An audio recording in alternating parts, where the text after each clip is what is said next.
Hey there, folks. Diane here. 36. Female and boy. Do I have a story to tell that'll leave you shocked and bewildered?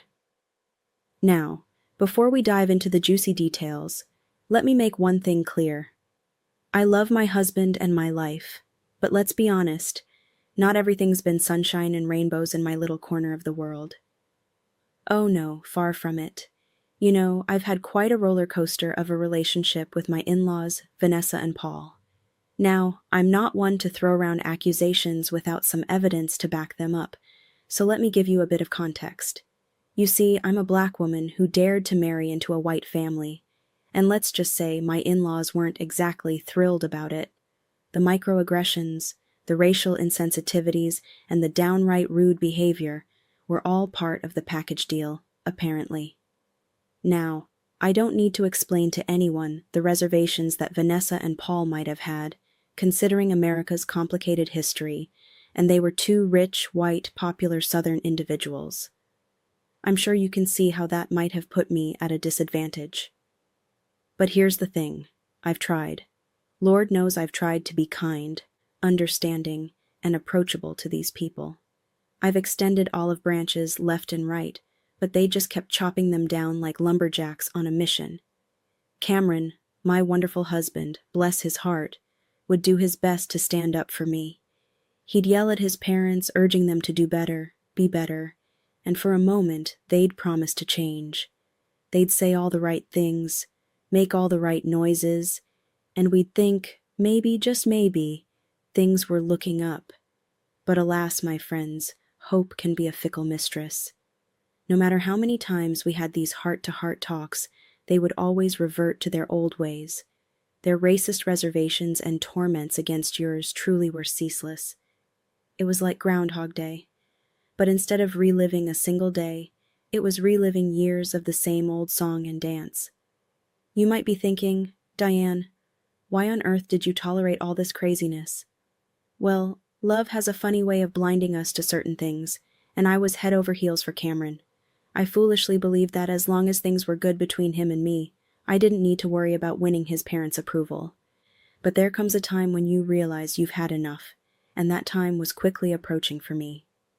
So let me take you back to a particular event that would turn the tide and leave a lasting impact on all of us. One day, I was sitting in the living room, adding the final touches to mine and Cameron's 10th wedding anniversary vacation celebration. We were planning to bask in the sun-drenched beaches of Hawaii, the place where we first embarked on our honeymoon adventure. Cameron and I were eager to celebrate this milestone and create new memories together. As I was in the middle of planning, I got an incoming call from Vanessa. Hello? Oh, Diane, my dear, it's so good to hear your voice. I hope you're doing well. Now let me tell you, folks, the sound of Vanessa's voice being enthusiastic and kind was like spotting a unicorn in a concrete jungle. It just didn't happen. So naturally, I was suspicious. Vanessa, what can I do for you? Well, Paul and I have been thinking about it for some time.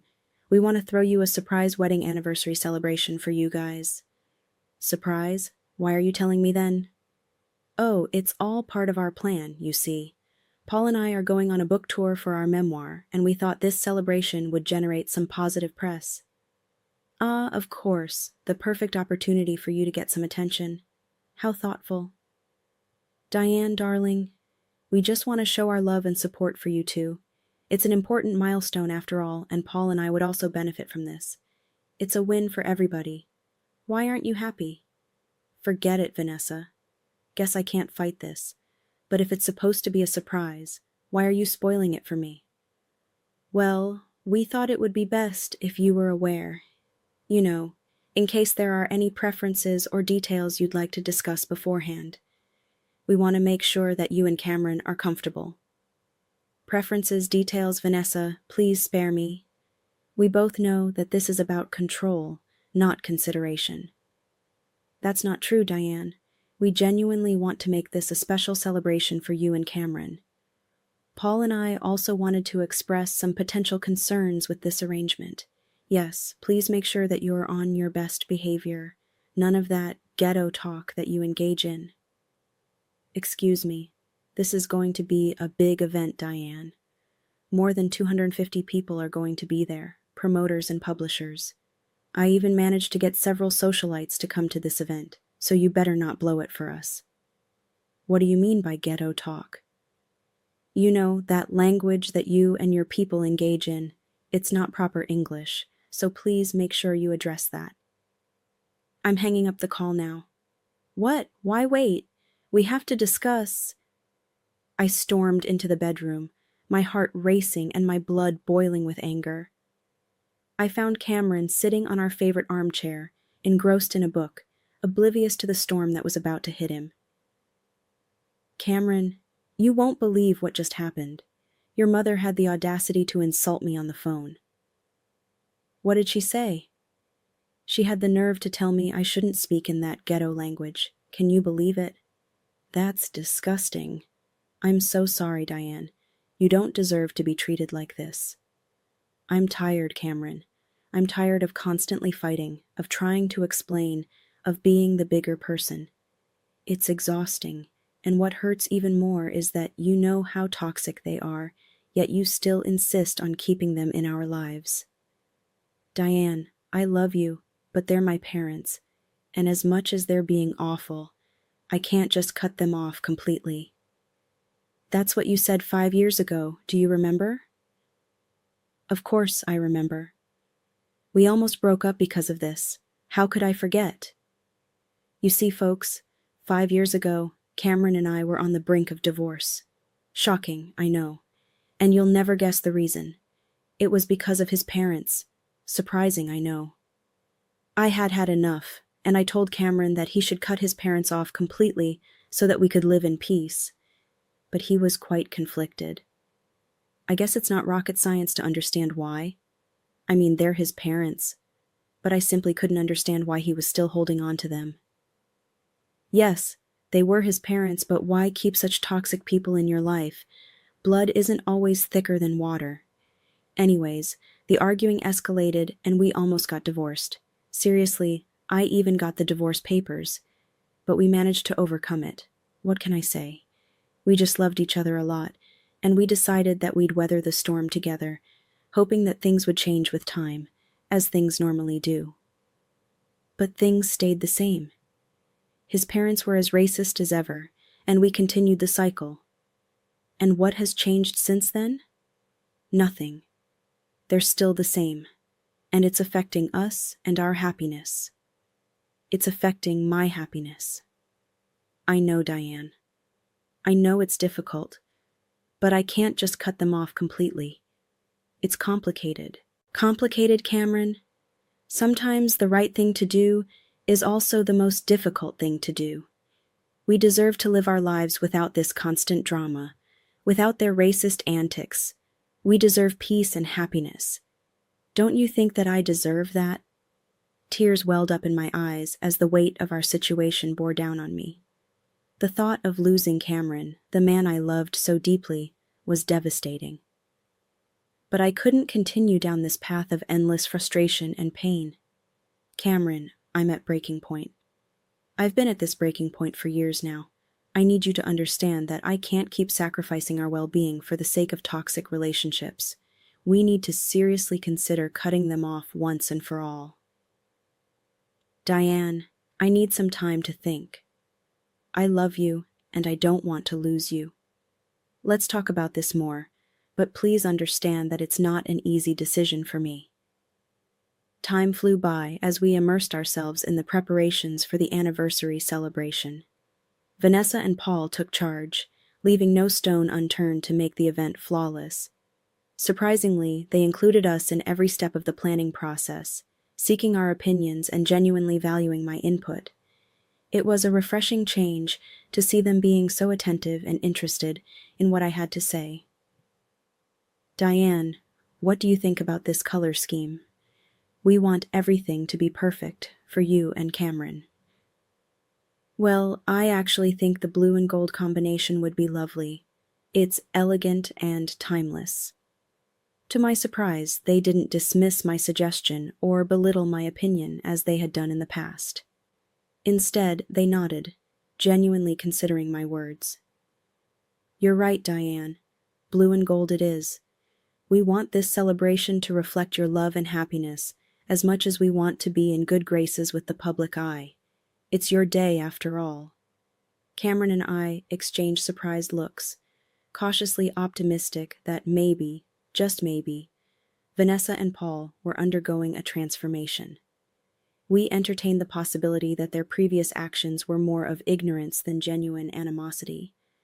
However, deep down, I couldn't fully dismiss my reservations.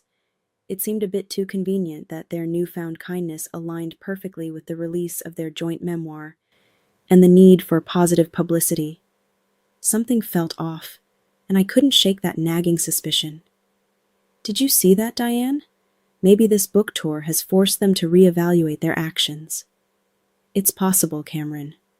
But let's not forget their past behavior. We need to be cautious and not let our guard down completely. As the preparations kept going, I couldn't help but notice how they were involving us in every single detail of the event. They wanted our input on the guest list, the menu, and even the music. It felt weird to suddenly be included like this, but I went along with it, waiting for something to go wrong. On the surface, it seemed like our relationship with Vanessa and Paul was getting better. They even managed to keep their racist remarks to themselves during that time. But deep down, I couldn't shake the feeling that their kindness was just a front, a way to make sure they looked good for their book tour. The day of the anniversary celebration finally arrived, and I couldn't deny the grandeur of the event they had orchestrated. It was really fancy. The venue was adorned with blue and gold decorations. But as I had requested, the table was meticulously set, and the atmosphere exuded a sense of celebration. Our friends and family were gathered, equally waiting for the surprise, not knowing that we were ready in the loop. There were also a boatload of unfamiliar faces wielding cameras and iPads, journalists, photographers, and other publicity people. As I stood by Cameron's side, anticipation filled the air. Vanessa and Paul, wearing fake smiles, approached us, ready to unveil their grand surprise. "Diane, Cameron, we hope you're ready for the biggest surprise of your lives," they exclaimed. "Yes, of course. Surprise," I replied. "Right when you two come out, pretend to be shocked, okay? Diane, if you could cry, that would be lovely. And sweetie, remember what we said. No ghetto language, please. Both of you are going to be giving a speech. This needs to go perfectly." There it was. I knew that Vanessa couldn't play nice for more than a week. Her mask began to slip, and she was being as pissy as ever, looking at Cameron like I told you so. "Let's just get this over with," she muttered. Cameron and I stood outside, ready to enter the venue, trying to act all surprised and thrilled like two puppets in the circus. The emotions were all over the place, and I could feel the tears welling up, realizing that this wasn't the line I had signed up for. But hey, we had a show to put on, right? So I steeled myself and went along with it. As we stepped through the doors, the room erupted with applause and cheers, like we were some kind of celebrity duo. And there they were, Paul and Vanessa, grinning like Cheshire cats, ready to welcome us to the stage. "Diane, Cameron, welcome to your 10th wedding anniversary celebration surprise. Joining in the act, we wanted to show our undying love and support for your blissful journey together. Congrats." Oh, come on, people. You can cheer louder than that. Let's welcome the lovely couple with a roaring amount of support. The crowd erupted louder, and Cameron and I made our way to the podium, where his parents stood. Cameron, bless his heart, looked genuinely surprised as he hugged his parents, playing his part like a seasoned actor. The crowd ate it up, clapping and cheering as if we were the stars of a reality TV show. Little did they know the show was about to take an unexpected turn. Vanessa began speaking to the crowd, ready to continue the show, when I had a sudden epiphany. This was my moment to seize control, to let my voice be heard amidst the sea of phony smiles and hidden agendas. I wasn't about to let this opportunity slip through my fingers. "Now, let's hear a few words from the queen of the event, Diane," Vanessa said. "Thanks, everyone, for showing up tonight. It's quite the turnout, I must say," I began. Whispers started to spread through the crowd, praising the benevolence of Paul and Vanessa. Oh, how little they knew about what was about to go down.